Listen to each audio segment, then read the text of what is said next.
নমস্কার বন্ধুরা, আমি চন্দ্রানী হেসেলে আবার স্বাগত। তো আজ এসে গেছি আবার একটা নতুন রেসিপি নিয়ে। তবে রেসিপিটা ভীষণ সিম্পল একটা রেসিপি, তবে এই গরমের দিনে সত্যি খেতে খুব ভালো লাগে। তো যাই হোক, আরেকটা কথাও, সেটা হচ্ছে একটা নিরামিষ রেসিপি। আমরা সবাই তো নিরামিষ রেসিপি খুঁজে বেড়াই, জানি না আপনারা খোঁজেন কি না, তবে আমি কিন্তু খুঁজেই। কারণ হচ্ছে যে আমার বাড়িতে সপ্তাহে 2 দিন নিরামিষ। তো সেহেতু নতুন নতুন ডিশ না করলে তো আবার সবাই এই সপ্তাহে যেটা খেয়েছে সেটা আবার পরের সপ্তাহে খাবে না। তো সেই হিসেবেই চলতে হয়। তো সেই কারণেই আবার একটা এসেছি। এটা আমার দিদার রেসিপি। তো বাই দ্যাট টাইমে আমি এখানে বলে দিই, সর্ষের তেল নিয়ে নিয়েছিলাম 5 থেকে 6 চামচ। সর্ষের তেল নেওয়ার পর আমি একটু বড়ি দিয়েছি। বড়িগুলোকে একটু হালকা করে ভেজে নেব। আমার দিদা বলতো যে বলেও বা যে যদি তরকারিতে বড়ি দেওয়া হয় তাহলে একটু বড়িটা হালকা লাল করে ভেজে নেওয়াই ভালো। তো বড়িগুলো ভাজা হয়ে গেছে, আমি এখানে বড়িগুলোকে একটা পাত্রের মধ্যে তুলে নিচ্ছি। এবার ওই তেলটার মধ্যেই আমি ফোড়ন দেব। ফোড়ন দিয়ে আমি সবজিগুলোকে অ্যাড করব। তো দেখুন বন্ধুরা, এরকম হালকা লাল লাল করে ভেজে নিলেই হবে, তার বেশি ভাজার দরকার নেই। তো এবার সেই তেলের মধ্যেই আমি দিয়ে দিচ্ছি সাদা জিরে ফোড়নের জন্য দেব 2টো তেজপাতা দিয়ে তারপর আমি সবজিগুলোকে অ্যাড করে দিচ্ছি। তো দিয়ে দিলাম তেজপাতাটা। ফোড়নটা একটু গরম হবে হালকা তেলের মধ্যে, তারপরেই কিন্তু সবজিগুলোকে একটু দেব। তো তার আগে আমি আপনাদেরকে বলে দেব যে কী কী সবজি আমি এখানে অ্যাড করেছি এবং সেগুলো কিভাবে কেটেছি সেগুলো সবই আপনাদেরকে দেখিয়ে দেবো। তো যেটা বলছিলাম, এটা কিন্তু দিদারই রেসিপি। দিদাই নিরামিষ ঝোলটা খুব সুন্দর বানায়, এখনও দিদা রান্না করে, সত্যি ভালো বানায়। তাই জন্যই ভাবলাম যে আপনাদের সাথে একটু শেয়ার করা যাক। তো প্রথমে দিয়ে দিয়েছি আলুর পরে দিলাম সজনে ডাঁটা দিয়েছি, তার সাথে দিয়েছি ঝিঙে দেওয়ার পরে ঝিঙেটাকেও এরকমভাবে লম্বা লম্বা কেটেছি। এটা দিয়েছি বেগুনটাকেও আমি এরকম লম্বা লম্বা করে কেটে নিয়েছিলাম। তারপর দিচ্ছি পেঁপেটাকেও এরকম লম্বা লম্বা করে কেটেছি। এবার আস্তে আস্তে সব সবজিগুলোকে অ্যাড করব। এরপরে আরেকটা সবজিও আছে, কুমড়ো, তবে সেটা একটু নিচের দিকে রয়েছে বলে এখন দেখাতে পারিনি। প্রথমে এই সবজিগুলোকে অ্যাড করে নেওয়ার পর এবার দেখাচ্ছি যে এই কুমড়োটাকে আমি এরকমভাবে কেটে নিয়েছি একটু হালকা লম্বা করে। তারপর দিয়েছি পটলটাকেও এরকমভাবে মাঝখান থেকে চিড়ে নিয়ে পটলটাকে ইউজ করেছি। তারপর সবজিগুলোকে অ্যাড করে তেলের মধ্যে আবার একটু নাড়াচাড়া করে নেব। দিদা খুব ভালো রান্না করে, এখনও বললাম তো রান্না করে, তবে এখন আর আমিষ রান্না করে না, নিরামিষ রান্নাগুলোই দিদা বেশ ভালো করতে পারে। তো নিরামিষের মধ্যে তো অনেক রকম পদই বানায়, আমি পারলে সেগুলো নিশ্চয়ই আপনাদের সাথে শেয়ার করব।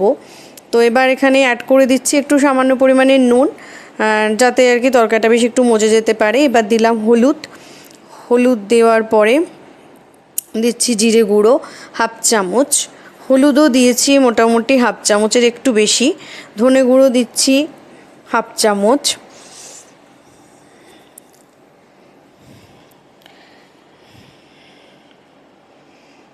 এবার দিলাম একটু সামান্য পরিমাণে গরম মশলা গুঁড়ো, বা আমি এখানে ইউজ করেছি শাহি গরম মশলা গুঁড়োটা দেওয়ার পরে তরকারিগুলোকে সবজিগুলোকে ভালো করে মশলার সাথে মিশিয়ে দিচ্ছি।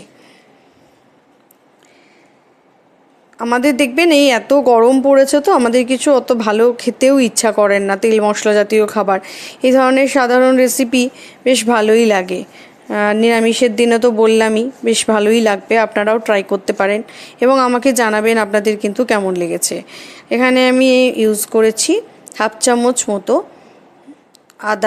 আদার পেস্ট, নিরামিষ রান্না তাই জন্য আদার পেস্ট ইউজ করেছি। তো আদা বাটাও আপনারা ইউজ করতে পারেন, সেটা কোনো ব্যাপার না। এবার দিয়ে দিলাম সামান্য পরিমাণে জল, তার কারণ হচ্ছে যে মশলাগুলো যাতে তেলের সাথে কষতে আর কি না হয়ে যায়, লেগে না যায় বা পুড়েও যেতে পারে। যদি আমি এখানে জলটা না ইউজ করি তাহলে একটু পুড়ে যাওয়ার সম্ভাবনা থাকে। তো সেহেতু একটু জল দিয়ে একটু ফুটতে দিলাম। এবার দিয়ে দিলাম সামান্য পরিমাণে চিনি, যেহেতু নিরামিষ রান্না তাই একটু মিষ্টি তো দিতেই হবে। চিনিটা দেওয়ার পর আবার একটু কষে নেব।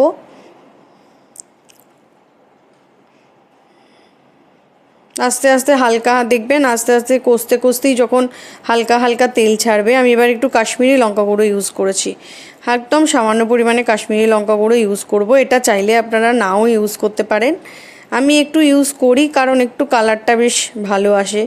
যতই হোক খাবার দেখতে ভালো হলে তবেই না খেতে ভালো লাগবে, না হলে তো আবার খেতেও ভালো লাগবে না। তো যাই হোক, আমার দিদা অবশ্য এটার মধ্যে কিন্তু কোনো রকম কাশ্মীরি লঙ্কা গুঁড়ো ইউজ করে না, দিদা এমনি হলুদ দিয়েই বানায়। তো এই যে দেখুন একটা বেশ রং এসছে, এই রংটা এলে আমার বেশ মনে হয় যেন তরকারিটা বেশ ভালো ভালো হয়েছে। তো এটা অপশনাল, আপনারা চাইলে নাও ইউজ করবেন, কোনো ব্যাপার না। হলুদ দিয়েই রান্নাটা করবেন, তাতেও কিন্তু রান্নাটার টেস্ট সেমই থাকবে, কোনো পার্থক্য হবে না। তো আর একটু কষিয়ে নিচ্ছি তেলের সাথে। দিদা সত্যি এই রান্নাটা এখনও ভালোই করে, আর গরমের দিনে মুখ ফেরানোর জন্য একটা ভালো রেসিপি কিন্তু। এবার দিয়ে দিচ্ছি জল, পরিমাণ মতো জল দিয়ে দেব। জলটা দেওয়ার পরে আমি এটা একটা চাপা দিয়ে একটু কুক করব। এখানে আমি মোটামুটি 1 কাপ মতো জল দিয়েছি, কারণ সবজিগুলোকে সব সেদ্ধ হতে হবে এবং অবশ্যই কিন্তু একটু ঝোলও থাকবে, কারণ এটা কিন্তু নিরামিষ ঝোলই আমি বলতে পারি এটাকে, নিরামিষ ঝোল, যেটা খেতে খুব ভালো লাগে। গরম গরম ভাতের সাথে পরিবেশন করবেন, দুপুরের জন্য বেস্ট একটা মেনু কিন্তু। আর বড়ি দেওয়ার জন্য একটা খুব সুন্দর গন্ধও বেরোবে। আপনাদের আশা করি এই রান্নাটা বেশ ভালো লাগবে।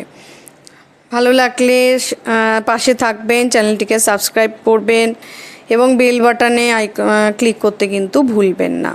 আমি এবং অপেক্ষায় থাকবো আপনারা আমাকে জানাবেন কেমন লেগেছে, আমি উত্তরের অপেক্ষায় থাকব এবং অবশ্যই কমেন্ট করবেন।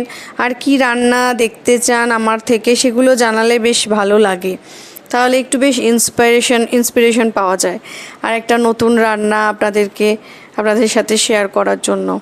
তো এখানে দেখে নিলাম আমার মোটামুটি তরকারির গুলো সেদ্ধ হয়েই গেছে, পেঁপেও সেদ্ধ হয়ে গেছে, আলুও সেদ্ধ হয়ে গেছে, পটলও সেদ্ধ হয়ে গেছে, দেখে নিয়েছি। এবার আমি এই ঝোলটা কিন্তু অলমোস্ট রেডি টু সার্ভ। এবার আমার যেটা বাকি আছে সেটা হচ্ছে বড়িটা। এবার আমি এই বড়িটাকে এখানে অ্যাড করে দেব। তো বড়িটা নিয়েছিলাম, বড়িটাকে নিয়ে এখানে বড়িটা এবার অ্যাড করে দিলাম। বড়িটা জাস্ট একটু হালকা মানে ঝোলের মধ্যে বেশ একটু ফুটে নেবে, তাতে কি হবে বড়ির যে গন্ধটা সেটা ঝোলের মধ্যে চলে যাবে, আর বড়ির ভেতরে একটু করে অল্প মানে ঝোলটাও একটু ঢুকে যাবে, তাহলে তো খেতে ভালো হবে। তো সেটুকু টাইমের জন্য আমি আবার একটু গ্যাসটাকে মানে সিমে রেখে একটা চাপা দিয়ে আবার কিছুক্ষণ কুক করে নেব, ব্যাস তারপরে নামিয়ে পরিবেশন করে দেবো আজকের আমার রেসিপি।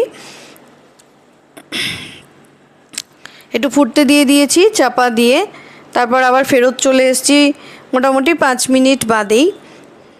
এবার আপনাদেরকে দেখিয়ে দেব যে দেখুন রেসিপিটা কিন্তু একদম ডান হয়ে গেছে। আপনারা তো মানে আপনাদেরকে তো গন্ধ শোকাতে পারবো না রান্নাটার, কিন্তু সত্যি খুব সুন্দর একটা গন্ধ বেরোচ্ছিল সেদিন। আমি এটা শনিবার রান্না করেছিলাম, নিরামিষের দিন থাকে শনিবার মঙ্গলবার, আপনাদেরকে তো আগেই বলেছি। তো এবার আমি এটাকে একটা বাটিতে তুলে সার্ভ করে দেব। এটা কিন্তু গরম গরম ভাতের সাথে খেতে খুব ভালো লাগবে। এবার একটা বাটির মধ্যে এটা আস্তে আস্তে তুলে আমি সার্ভ করে দিচ্ছি।